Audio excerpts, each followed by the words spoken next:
Physics time. Assalamualaikum semuanya, jumpa lagi sama Aufa. Hari ini kita akan masuk ke induksi, tapi kalau kemarin kita induksi magnetik, sekarang kita akan masuk ke induksi elektromagnetik. Apa itu bedanya? Sebenarnya sama aja sih ya, kita masih ngomongin listrik sama magnet. Kalau kemarin kita di sekitar kawat berarus itu ada magnet, nah sekarang kalau magnet digerakin ada arus, nah dibalik-balik aja lah pokoknya. So kita langsung aja ya belajar flux magnetik.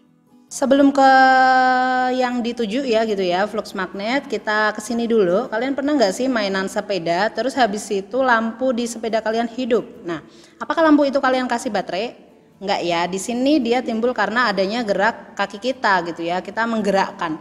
Nah sebenarnya apa sih prinsip yang menggerakkan ini? Nah jadi di situ lampu bisa hidup dikarenakan adanya dinamo pada sepeda. Nah prinsip dinamo itu bagaimana gitu ya? Nah prinsipnya itu menggunakan induksi elektromagnetik gitu ya. Jadi seperti ini, kalau kita punya magnet, kemudian di sana ada kumparan gitu ya. Kumparannya misalkan kotak punya aku, tapi nggak harus kotak sih sebenarnya. Kemudian di sini magnet itu kan sebenarnya punya medan magnet, bener nggak? Medan magnet selalu dari U menuju S ya. Jadi U menuju S ke sana, bisa ke sono, bisa ke sini, bisa ke sini gitu ya. Nah kalau dia diem aja, maka tidak akan ada perubahan medan magnet, bener nggak? Karena di sini tetap diem. Nah kalau kita gerakan U-nya semakin ke sana maka akan makin besar kan.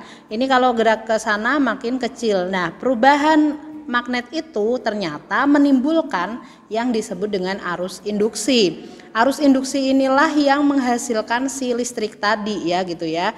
Nah arus yang dihasilkan oleh GGL induksi ya, dia menghasilkan nanti bisa jadi listrik.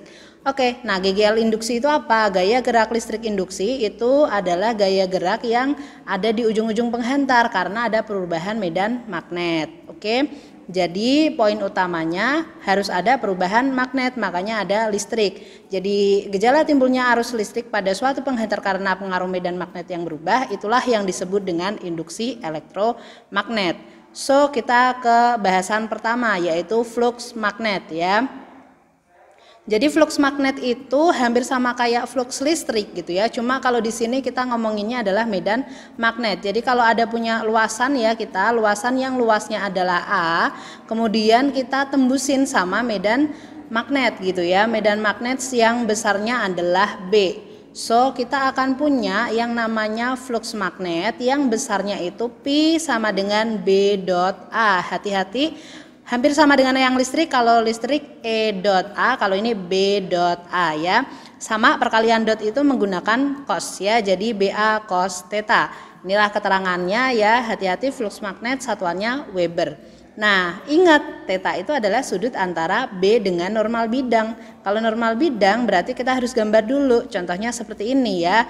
Jadi kalau misalkan kita punya B arahnya ke sana, normal bidangnya itu selalu tegak lurus terhadap bidang ya, maka bisa kita dapatkan theta ini antara B dengan N ya. Oke, jadi ingat N itu tegak lurus bidang. Nah contoh soalnya seperti apa?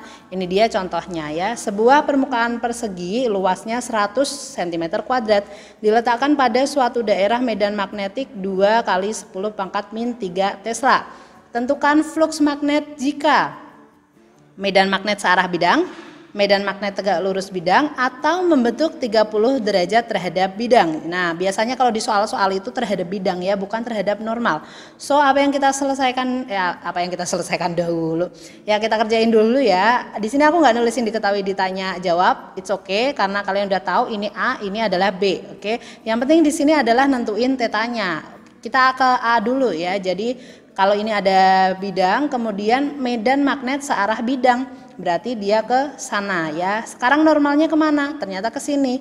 Dia tegak lurus. So kita punya cosnya adalah 90 derajat ya, alias 0 ya, karena 90 derajat, cos 90 kan 0. Nah sekarang kita ke B ya, kalau dia tegak lurus bidang. Oke, kalau kita punya bidangnya ini, kemudian B-nya ke sono, ini tegak lurus ya, sedangkan N-nya ke sana, berarti ini sejajar. Kalau sejajar bisa 0 derajat atau 180 derajat ya, itu sama aja sebenarnya.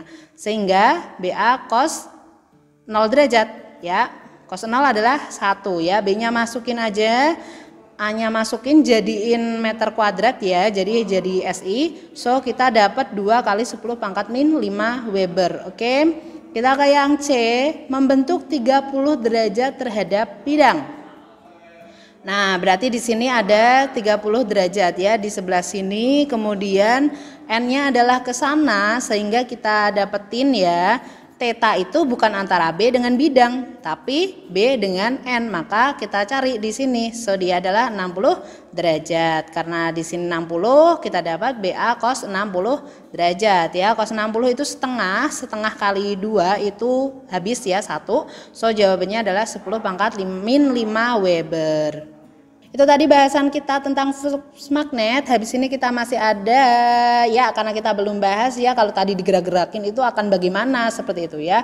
Itu akan kita bahas di bahasan selanjutnya. So stay tune terus di channel Aufa. Jangan lupa subscribe, like, and comment. See you next time. Assalamualaikum.